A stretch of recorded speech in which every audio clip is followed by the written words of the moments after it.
Ang pulong sa Dios buhi ug nagalihok nga gamhanan, labi pang mahait kaysa espada nga duhay sulab ug modulot ngadto sa gitagbuan sa kalag ug espiritu, sa mga lutahan ug sa mga kauyukan ug mutugkad sa mga hunahuna ug katuyuan sa kasing-kasing.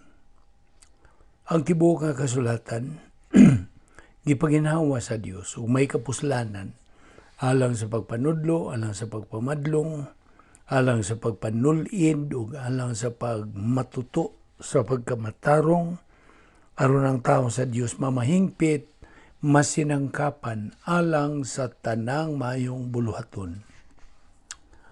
Sa dili pa kita magpadayon sa atong pagtuon sa pulong sa Dios ning adlaw, gikinahanglan ang atong pagsugid sa tanan natong mga salang nabuhat ning adlaw, aron dili kini mahimong babag sa atong pagtuon sa pulong sa Dios. Atong gabiton karon ang prinsipyo sa 1 Juan 1:9, the rebound technique. Ug alang kanimo dili pa magtuto ang imong buhaton, dili ang pagsugid sa imong mga sala, kundi ang imong pagtuo kang Ginoong Hesukristo ingon nga imong manluluwas. Busa sa wailangan magampot ta sa hilom.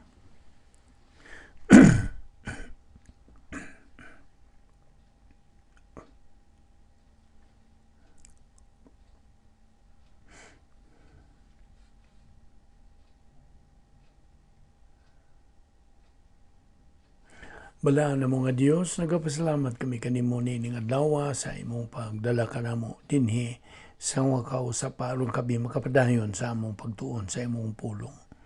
Ubanay kami karon pinagis pagtudlo kanamo sa palang Espiritu Santo.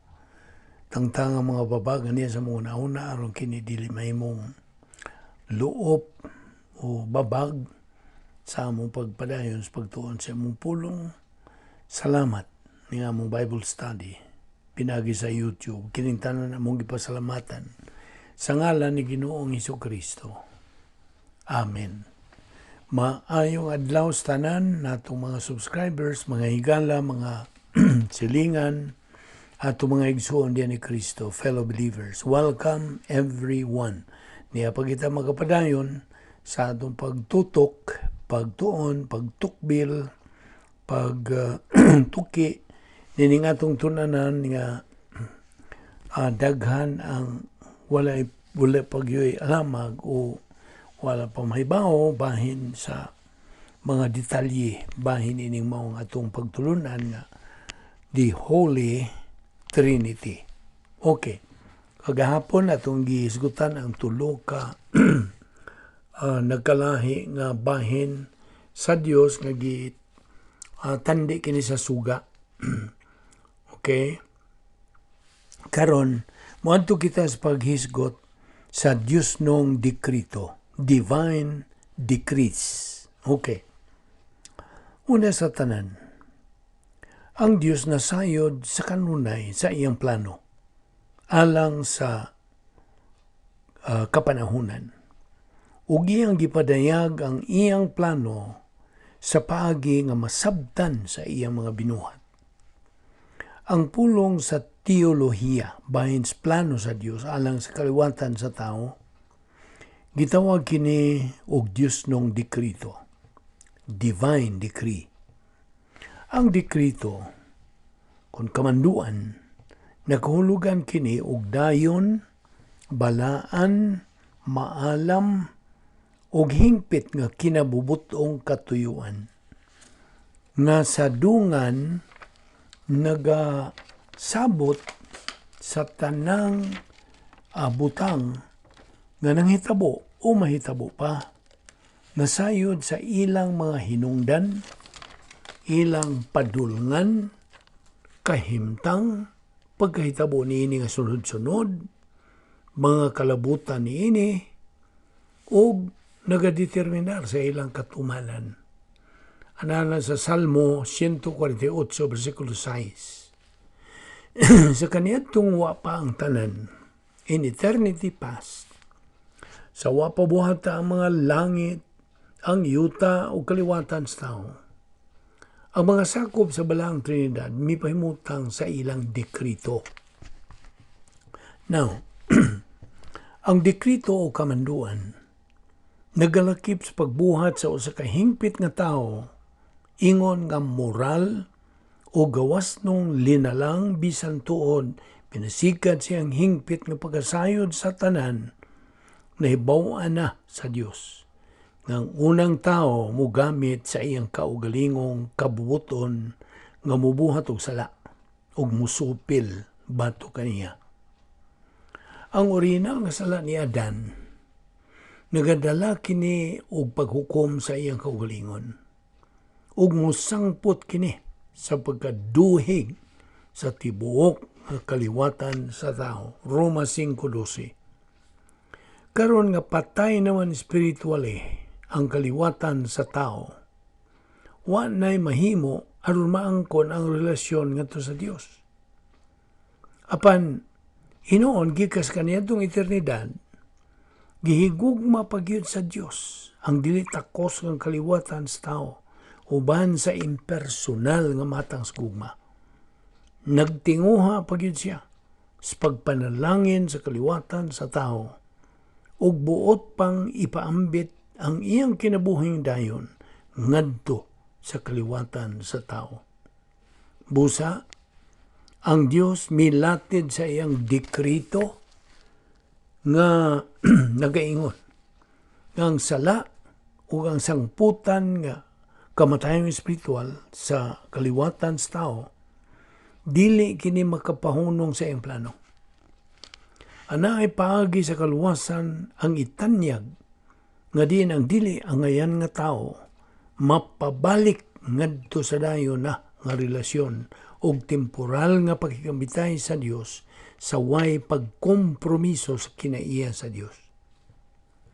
Ang grasya sa Dios mao'y Yahweh. That's the key. Ubo sa iyang pulisa o palakat sa grasya, ang Dios ra ang bugtong makatuman sa buhat ug ang tao mo'y mudawat sa kaayuhan nga hingpit kining way labot ang iyang kaugalingong merito o katakos. Ang buhat nga tumanon kung tumanon sa Diyos alang sa atong kaayuhan mahitabo sa tulo ka hugna. Ang unang hugna maong kaluwasan. Ikalawang hugna maong Kristohanong paagis pagkinabuhi. Ug ang ikatulong hugna mao ang eternidad. Silang tulo nga sakop sa balang Trinidad nagatampo aron sa paghimong tinuod sa kaluwasan. Ang Dios nga anak, ang ikaduhang persona sa balang Trinidad, misugot nga siya ang ipadala sa Dios nga Amahan. Ang unang persona sa balang Trinidad nganhi sa kalibutan, pinagi sa birhen nga pagkatao ug aron mahimong matuod nga tao ug mao'y mobayad sa silot sa sala. Juan 3:16, Juan 6:38. Ang Espiritu Santo naman, ikatulong persona sa balang Trinidad, mao ang tinugyanan sa pagsamkon sa anak. Nanas Lucas 1:35, ug mao'y magapasugakod kaniya sa tibuok niya nga pagkinabuhi din sa yuta. Mateo 12:18 ug 28, Lucas 4:1, Lucas 4:14 ug 18, Juan 3:34, Buhat 10:38. Now, ang birhen nga pagsabak misangpot sa paghimugso sa dili kasagarang persona sa universo, si Jesucristo, Dios ug tao, diha sa usa ka persona hangtod sa kahangturan. Lucas 2:11. Lahi sa Dios, si Jesucristo matuod nga tao. Lahi sa tao, si Jesucristo Dios nga walay pagkakunhod. Tungod sa birhen nga pagsabak, ang pagkatao ni Jesucristo na himugso nga hingpit ug walay kinaiyang makasasala.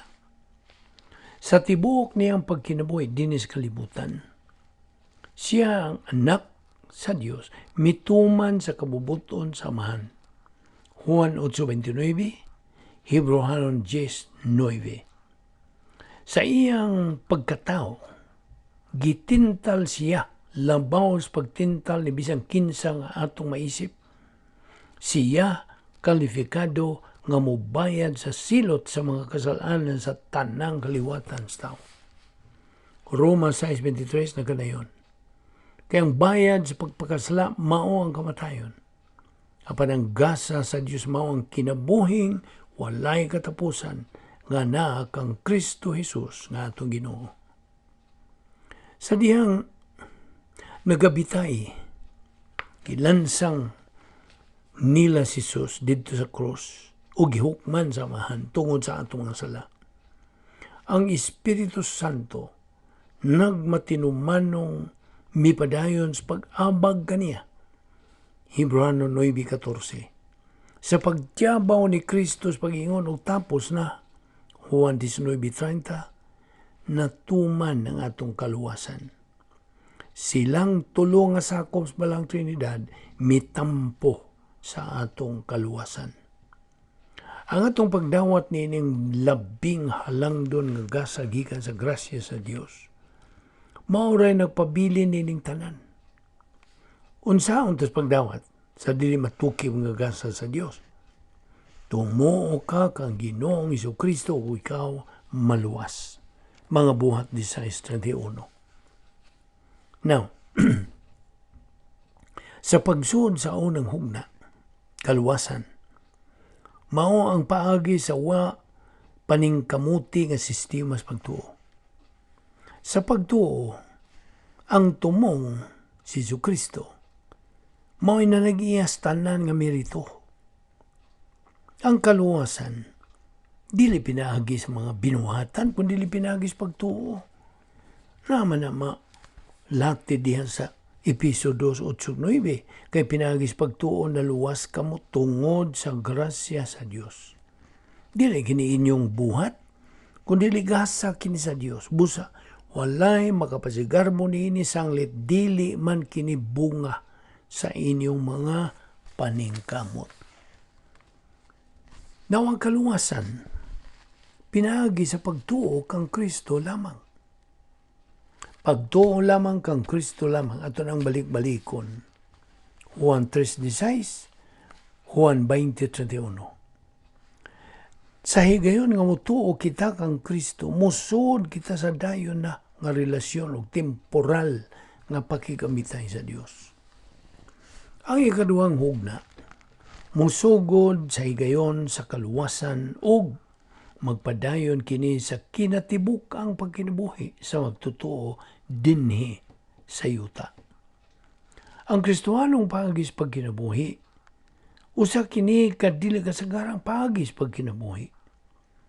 Ang pagtuman niini nagaagad sa paggahom sa pagpuno sa Espiritu Santo o sa pagtulunan sa pulong sa Dios nga naa na sa kalag sa magtutuo. Ang tuyo sa Dios mao ang paghatag sa matag magtutuo nga niya pas panahon, sud sa katuigan sa simbahan, naghatag. Ang tuyo sa Dios mao ang paghatag sa maong magtutuo, sa matag magtutuo, sa katingalahang mga panalangin. Magpasalamat kita sa Dios ug Amahan sa atong Ginoong Jesucristo nga nagpanalangin kanatos tanang espiritualong gasa sa langit diha sa atong paghayusa kang Kristo. Episo 1:3. Ang maong mga panalangin mudangat lamang ngadto sa magtutuo nga nagatubo diha sa grasya ug kahibalo sa manluluwas nga si Jesucristo. Segundo Pedro 3:18. Pinaagi sa mga ministeryo sa pagtudlo o pagpuno sa Espiritu Santo, Juan 16:8.